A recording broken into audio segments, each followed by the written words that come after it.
Valia sucedió a Sigerico y se esforzó en luchar contra los suevos, vándalos y alanos con gran éxito y desestimando luchar más contra los romanos porque los porque pensaba que ¿por qué perder un tiempo precioso combatiendo con semejantes hombres cuando es más glorioso despreciarlos que vencerlos? Decía.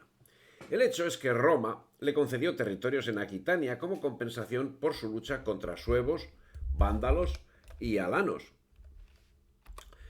Y su presencia en Hispania era de carácter menor, limitada a unidades militares.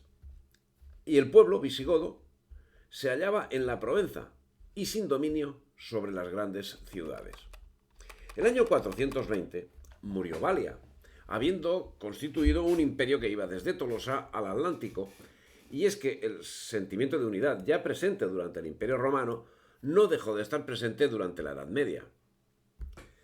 Si es cierto que los godos invadieron el Imperio Romano, no es menos cierto que a su vez se vieron conquistados por una cultura, la romana, que era muy superior a la por ellos aportada.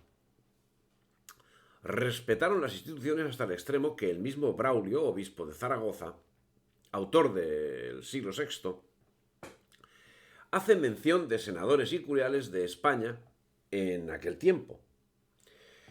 A estas alturas del siglo V, el pueblo abandonaba Roma para unirse a los invasores visigodos, en los que encontraban más apego a las costumbres tradicionales hispano-romanas. Esto explica el definitivo arraigo de los visigodos, que no se vieron hostigados como se vieron hostigados los suevos, los vándalos y los alanos.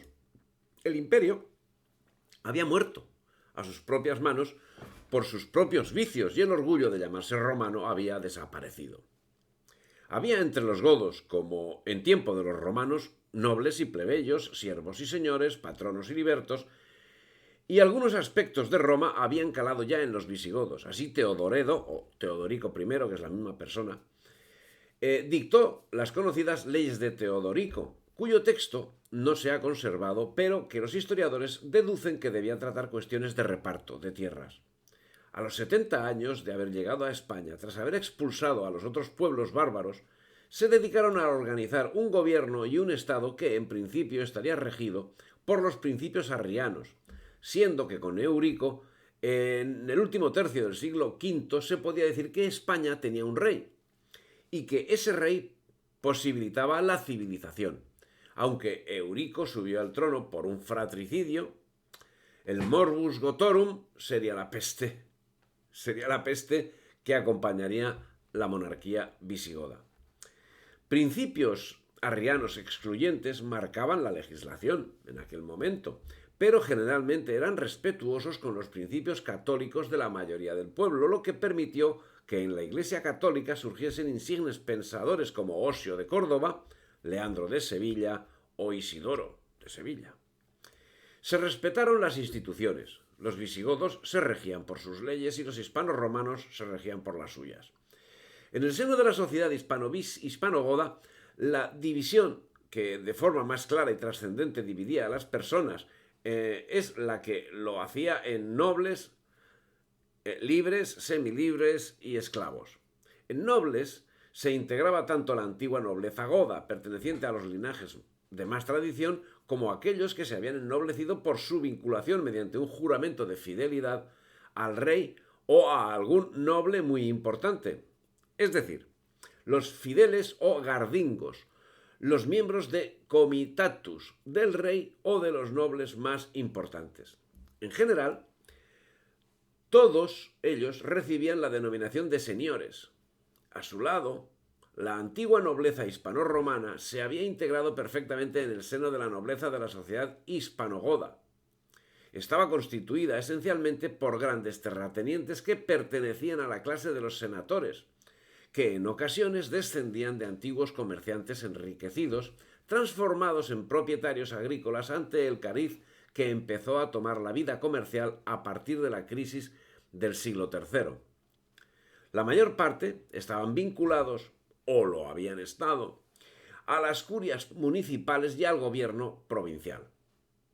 Los dos sectores de la nobleza de la sociedad española de los siglos V y siguientes, tanto la goda como la romana, no tardaron en mezclarse, aún antes de que esa mezcla fuese admisible desde el punto de vista legal, hasta convertirse en un solo cuerpo social que desempeñaba las funciones que años atrás habían desempeñado cada uno de sus componentes por separado.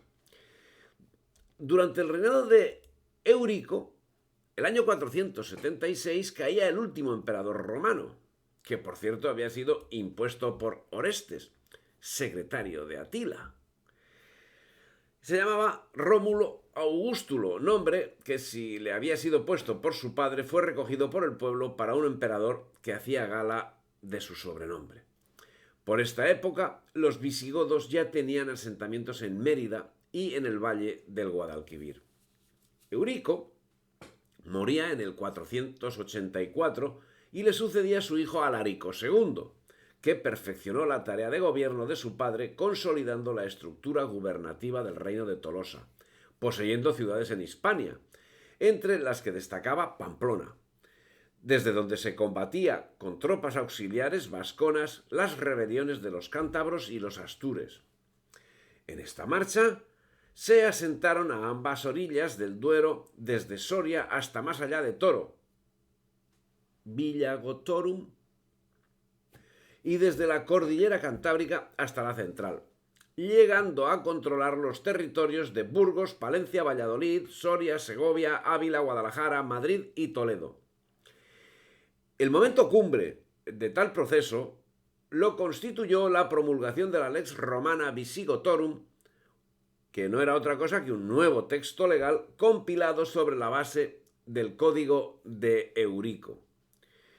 El asesinato del rey pasaba a ser una traición, pero también lo era el sentimiento de dignidad, de libertad, de desprecio por la esclavitud, de la templanza, del respeto a la mujer y a la fidelidad conyugal. Sentimientos inequívocamente cristianos que servirían de base a una sociedad que venía a suplir la relajación de costumbres que había hecho caer al Imperio Romano. Si te ha gustado el vídeo, dale me gusta, difunde y suscríbete al canal.